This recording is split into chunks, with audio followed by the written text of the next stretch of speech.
Hello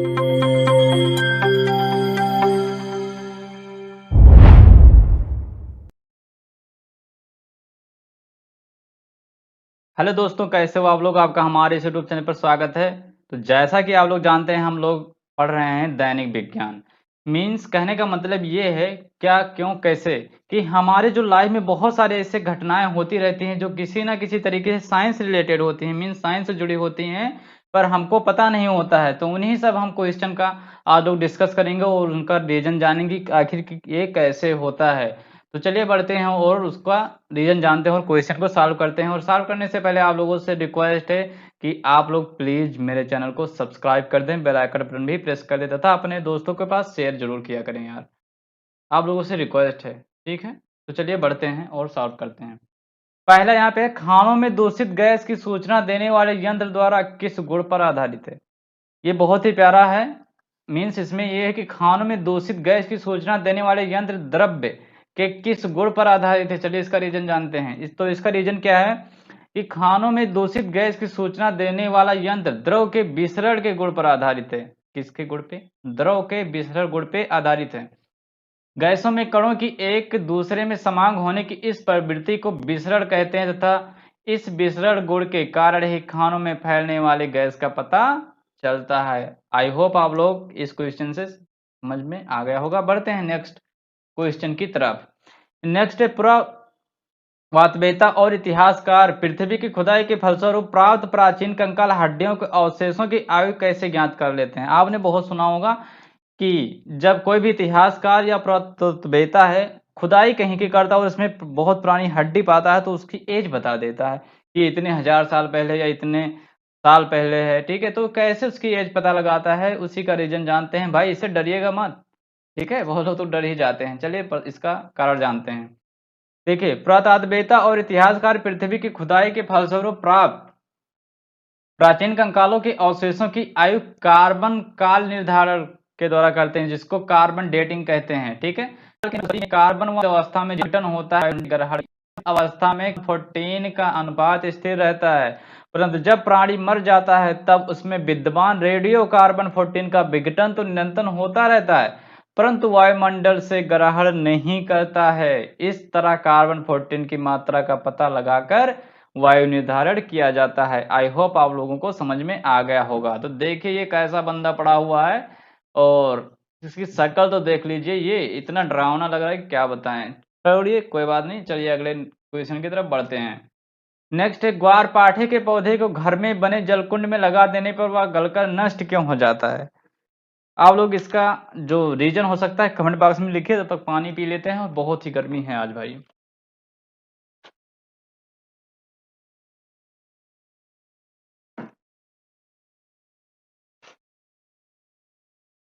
तो चलिए, I hope कुछ लोगों ने कमेंट कर दिया होगा।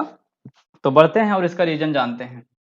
देखिए, ग्वार पाठे के पौधे को घर में बने जलकुंड में रोपित कर दिया जाए तो वह गलकर नष्ट हो जाता है, क्योंकि जो ग्वार पाठा पौधा है वह शुष्क आवास का पौधा है, उसमें जलीय आवास के अनुसार अनुकूलन नहीं होते हैं तथा वह गलकर क्या हो जाता है, खत्म हो जाता है भाई, नष्ट हो जाता है। चलिए बढ़ते हैं अगले क्वेश्चन की तरफ। नेक्स्ट है, मृत्यु के बाद मनुष्य का शरीर क्यों अकड़ जाता है। बहुत ही प्यारा क्वेश्चन है। देखिए कितना ये डरावना है, इसका पैर है, डेड बॉडी है। आप लोगों ने नोटिस जरूर किया होगा कि कोई व्यक्ति जब डेड हो जाता है, मीन्स मर जाता है, ठीक है, तो उसके जो शरीर है वो अकड़ जाता है, मीन्स टाइट हो जाती है। तो इसका रीजन क्या है, चलिए जानते हैं।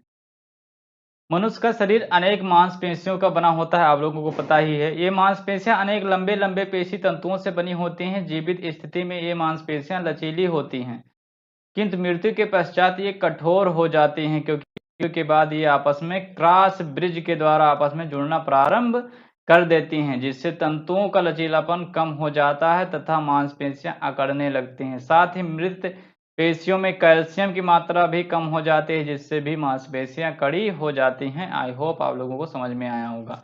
चलिए बढ़ते हैं नेक्स्ट क्वेश्चन की तरफ। सर्दियों के दिनों में हमारे मुंह से भाप क्यों निकलती है भाई।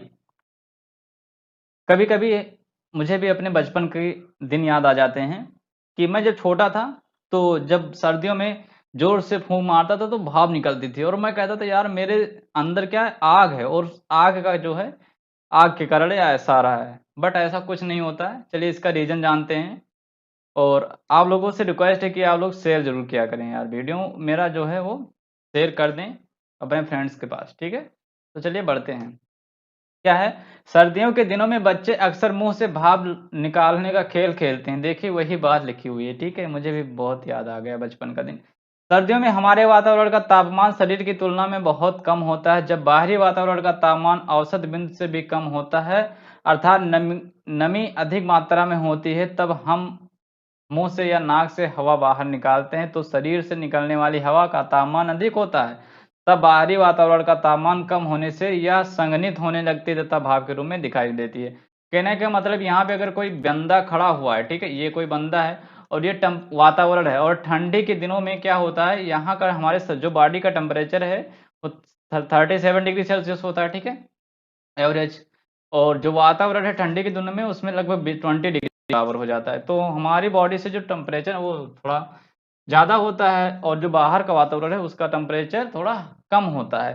तो जब हम हवा निकालते हैं अपने शरीर से, ठीक है? फूँक छोड़ते हैं मुँह से, तो वो भाप के रूप में बन जाता है, ठीक है? यही रीज़न है। चलिए बढ़ते हैं अगले रीज़न के तरफ। गर्मियों के दिनों में नाक से अक्सर खून बहने लगता है। इसका क्या रीज़न है भाई?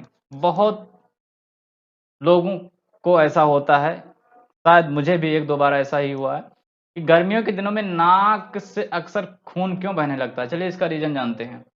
देखिए नाक के अंदर की सतह पर दोनों नाक छिद्रों के बीच की दीवार एक पतली और नम श्लेष्मा, जिसको म्यूकस मेम्ब्रेन कहते हैं, से ढकी रहती है। इस सतह में रक्त ले जाने के लिए कई पतली-पतली रक्त शिराएँ होती हैं। गर्मी के दिनों में वातावरण जब बहुत शुष्क होता है तो इस झिल्ली के सूखने के कारण जोर से छींकने या हल्के झटके लगने पर शिराएँ टूट जाती हैं। या बहुत से व्यक्ति होते हैं अपने नाक के अंदर उँगली डाल डाल देते हैं, उसके कारण भी ऐसा हो जाता है।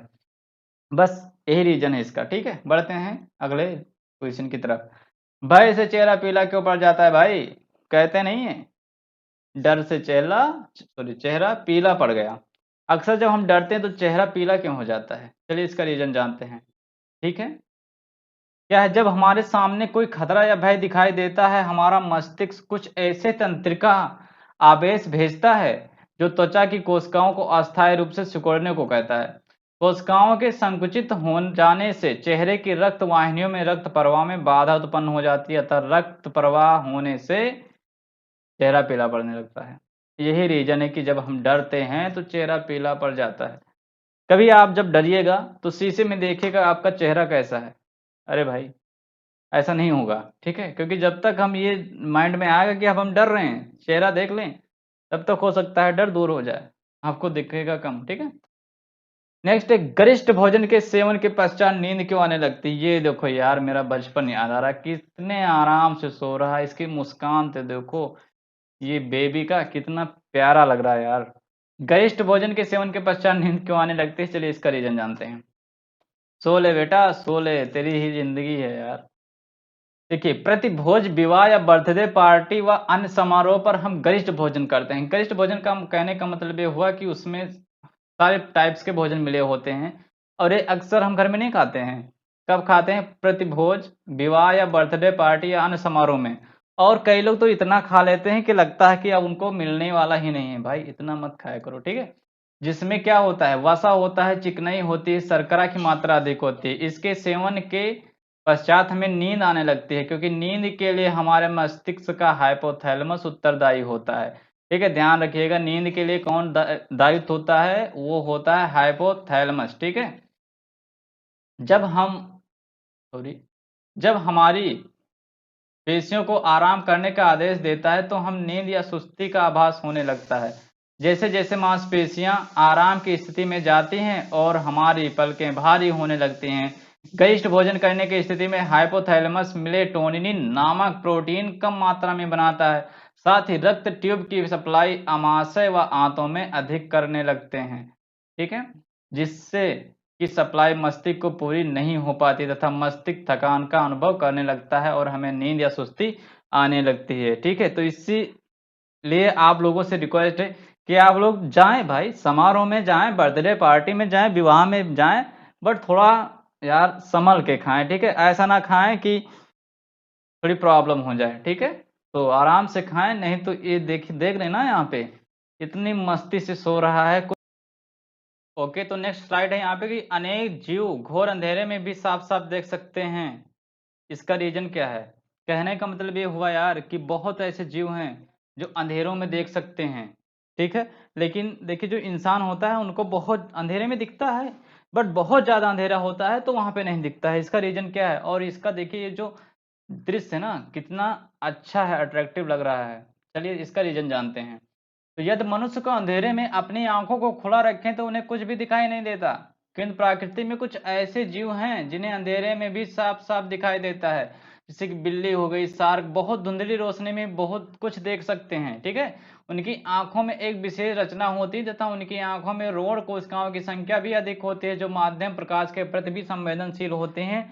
उल्लू की आंख का फ्यूपिल होता है, बहुत बड़ा होता है, जिससे उसकी आंखों में अधिक प्रकाश जा सकता है। इसके अलावा ऐसे जीवों को जो रेटिना होती है, ठीक है, उसमें एक झिल्ली होती है जो दर्पण की तरह प्रकाश को अपनी ओर परावर्तित कर सकती है और रात में भी ज्यादा से ज्यादा प्रकाश को समेट लेती है।